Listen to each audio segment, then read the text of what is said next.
masyadong alarming po yung nangyayaring pagda-down ng mga social media platform, ng mga, di ba, alam mo, sa politika, lahat naman yan, may kalaban, di ba? So, ang nagiging problema natin right now is hindi nagiging patas ang laban, di ba? Ang nangyayari sa atin right now is nilalamangan yung mga tao.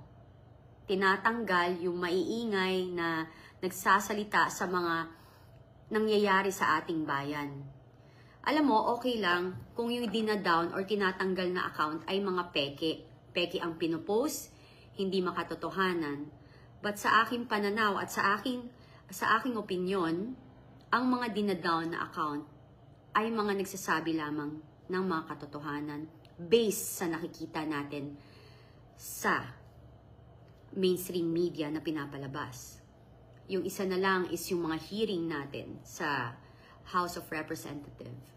So, doon, kung ano yung pinopost nila, binabase lang nila doon sa mga nakikita natin sa mga news. Hindi naman sila nanguhula or hindi naman sila nagsisinungaling.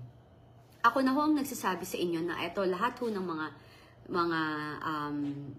pinupost ng mga karamihan ho doon ay kababaihan.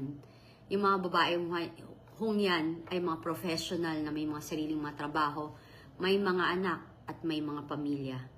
Mga disenteng babae. Hindi ho sila magnanakaw. And karamihan ho sa kanila kasi nakilala ko ho sila.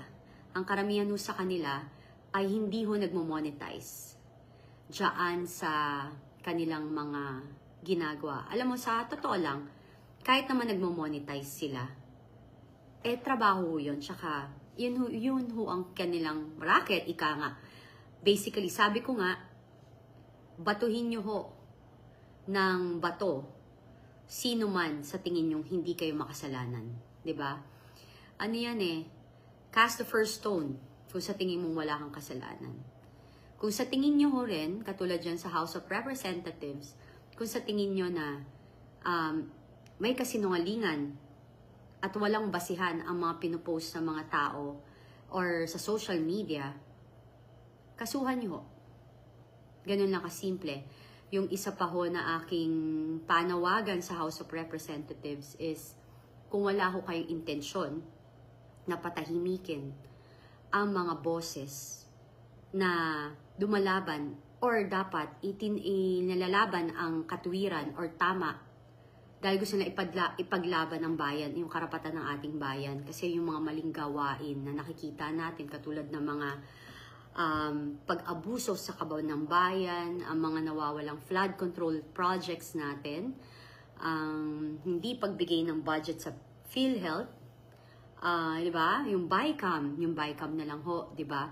BICAM, we call it BICAM scandal kasi scandalous naman talaga yung dating nun na napirmahan ng ating presidente na nung dumating sa ating presidente, na fill in na yung blanco dun sa BICAM na hindi lang naman ang anti-admin ang nagsabi na may mga blanco dun, kundi meron ding kumukontra sa Duterte na nagsabi ng mga congressman na may mga blanco sa BICAM, di po ba?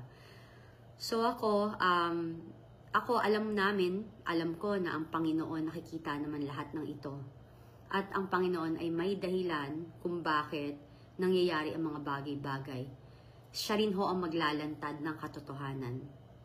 At pag siya na po ang nagdesisyon kung ano na yung dapat mangyari sa ating bansa, hindi na ho ito mapipigilan. Kahit ho gaano karami pa dyan, kahit ho gaano karami ang pera ng sino man na nanunubok na patahimikin yung mga taong malakas ang loob upang magsalita at mag-share or makapag-explain ng tama dahil sa kanilang pagkakaintindi ay may maling ginagawa ang ating mga leader dito sa ating bansa, ay gusto pa nilang patahimikin. Wala na ho tayong freedom. Nasisira na ho ang demokrasya sa ating bansa kasi pinipilit ho nila tayong, what do you call this? Tapalan ating mga bibig at tumigil na magsalita against the government. Napakamali naman po yun.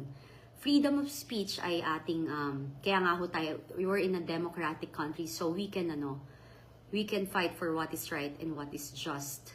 Diba? And ang ating mga leader, again, naintindihan ko po, yung iba, nasasaktan, pero again, umupo po kayo dyan sa inyong posisyon, kasi ang pangako nyo ho, nung bago ho, tumatakbo katulad ngayong eleksyon, typical, lahat ng kandidato mabait, lahat ng kandidato kulang na lang halikan yung puwet ng mamamayang Pilipino, mag-promise ng kung ano-ano, pero pag once nakaupo, nakita nyo ho, dapat ho, ang inyong mga boboto ay hindi pwedeng maging puppet, hindi ho takot na ipaglaban ang tama, hindi ho ang priority is manatili sa posisyon kaya sa kapakanan ng mamamayang Pilipino at kapakanan ng ating bayan rather than protekta ng kanilang sarili at kanilang posisyon. Kasi ang totoong matinong leader or politiko ay ang kanyang loyalty ay dapat nasa mamamayang Pilipino at sa ating bansa, hindi po sa ibang tao. Yun po ang politiko may integridad at prinsipyo. So, alam niyo, nakakalungkot kasi yung mga nangyayari sa atin ngayon is, yun ang nakita nating mga leader ngayon na nawalan ng principles and nawalan ng integridad. Kasi gusto nilang isave yung kanilang sarili. Hindi nila sinalba yung kapakanan ng ating bayan. So, alam mo, ako naman, naniniwala ako na ang tao naman may puso. It's a matter of saan mo gustong gamitin. Yung puso mo ba, yung utak mo, o yung bulsa mo? Diba? And naniniwala ako kapag ang isang tao ay malapit sa Panginoon, hindi ho siya mababayaran. Hindi rin ho mababagong principle niya at saka integrity niya. So ako, ang aking masasabi lamang dyan sa mga ating kongresista na nag-iimbita sa mga malalakas ang loob na i-correct or batikusin yung mga maling nakikita sa ating bayan or gawain ng mga leader natin sa ating bansa.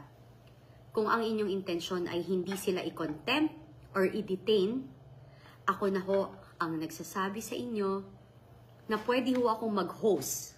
Ako ho ang gagastos upang magkaroon ng open debate ang Kongreso, ang mga vloggers and influencers sa isang lugar na hindi ninyo teritoryo, but rather equal grounds. Again, sa ating mga congressmen, kung ang intention nyo po ay hindi i-detain or i-contempt ang ating mga influencers, vloggers, or bloggers, at gusto lang nyo magkausap sila, at kahit magmurahan kayo, magsigawan kayo, at masabi nyo ho lahat ng sama ng loob nyo, at ganun din ho ang mga vloggers and influencers ng harapang debate at pag-uusap, wag ho sa Kongreso, wag ho sa House of Representatives, but sa labas ho na hindi ninyo teritoryo, so para ho equal ang ating karapatan.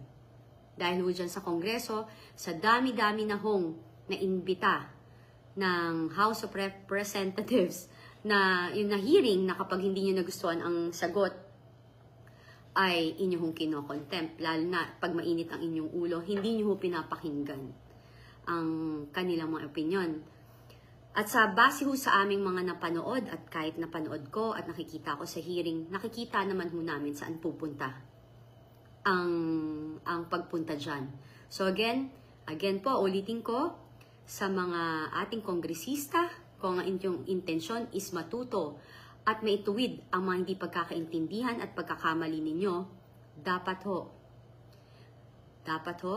hindi ho kayo tatanggi sa aking offer na makipag-usap sa isang lugar na hindi sa labas ng House of Representatives. Ako po mag-host kung gusto niyo po talagang makipag-debate, makipag-usap, at maintindihan ang isa't isa.